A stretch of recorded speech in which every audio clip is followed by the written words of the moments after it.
Game clock, shot clock. Pirtle sets the screen, rolling. Kick. Carroll, the break. Good! Bucket and book it. Yo guys, what's good, yo? It's your boy Dean, baby. I'm back with another video today.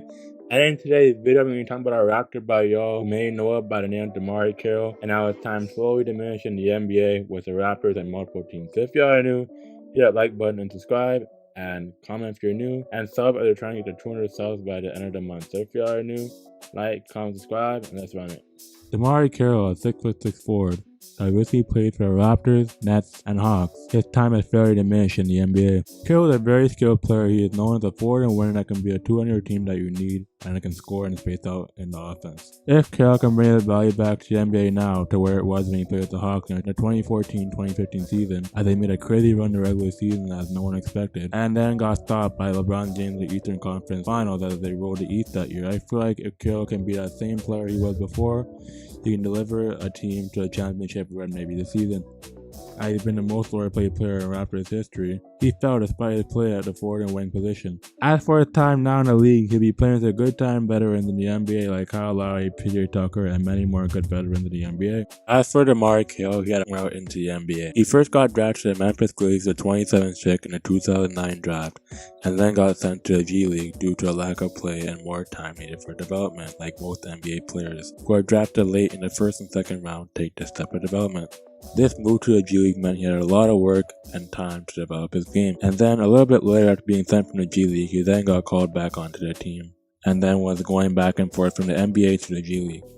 Then in 2012, he got traded for Shane Battier and Ish Smith and was sent to the Rockets. And then 3 weeks later in April, he was waived. Then later in the calendar year in December, he then got a training invite from the Nuggets, and then got waived again on February 4th. But he then got picked up by the Jazz 4 days later, on February the 8th of 2012, and played a full season after getting waived.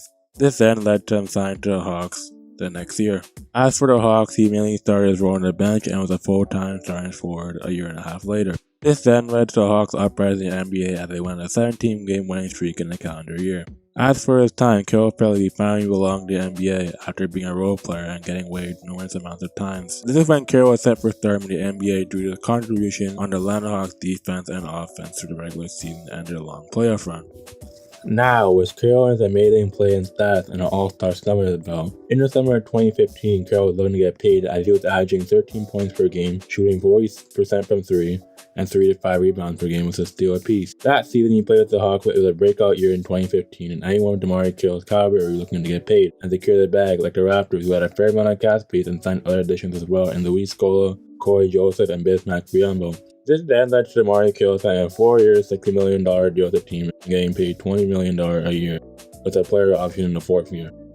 I felt like this was a fair deal, but it didn't age well over time, and I'll soon tell you why. I saw Carroll 15 personally and be a threat to the East as the Cavs and LeBron were defeating him a lot in the playoffs at the time. As for Carroll, he impressed well in his season debut versus the Indiana Pacers. He scored 14 points and 8 rebounds versus Paul George and the Indiana-led Pacers.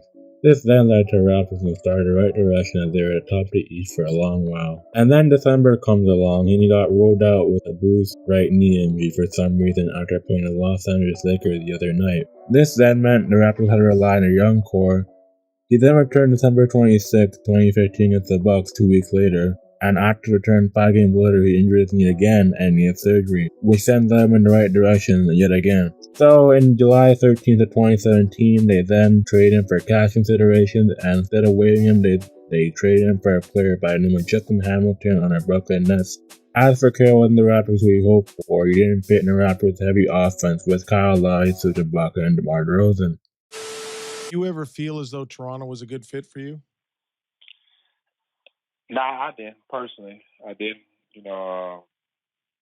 Just with the ISO basketball and, coming from a free-flowing offense like Atlanta, I never felt it was a good fit.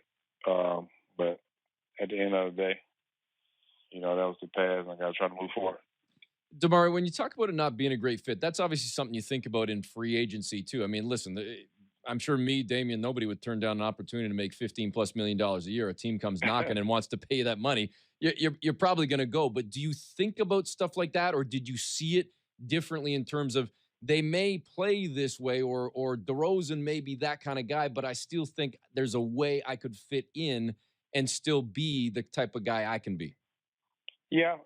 Especially, I definitely did, look at that. And I looked at I think the main thing I looked at was when in free agency, I was looking at just coming to a winning organization. And I knew they lacked the three, so I felt like it was a good fit for me to come in. But I knew they played ISO ball, and I was a little skeptical about that. But at the end of the day, I thought I could kind of ease my way into it. My game is not complicated. It's, slash, shoot three-pointers, and play defense. So I thought I could ease my way into that. But, sometimes it just don't work out. Carroll's time with the Raptors slowly diminished, and in 2 years he could have spent it elsewhere if he wasn't very durable. This move was almost the worst move in Raptors history, and I'm sure everyone could not forget about it. But yeah, y'all, that's the video. But without these moves, he wouldn't be able to sign Larry and Serge Ibaka to heavy contracts and in the long term. So I think this move benefited both sides, the Brooklyn Nets and the Raptors. But the move is what it is, so I think it was good for both teams. But yeah, that's Carroll's time in the NBA. So basically, he went to a good organization where he should have stayed, and then went to the Raptors where he didn't really fit in, and then went to the Nets where he kind of played very well. And now it's just being way consistently and hasn't been showing himself. So I don't know if he's either taking time out the NBA, although he's 35 now, or he's just training to get back in the NBA. I don't know where he is. But if y'all like the video, make sure y'all like, comment, subscribe. I'm sorry if the mic audio is pretty bad at the end or the middle, as I was getting disturbed a lot. But if y'all are new, I hope y'all enjoyed the video. It's your boy Dean, baby. Have a good day, y'all. I'm out. Peace.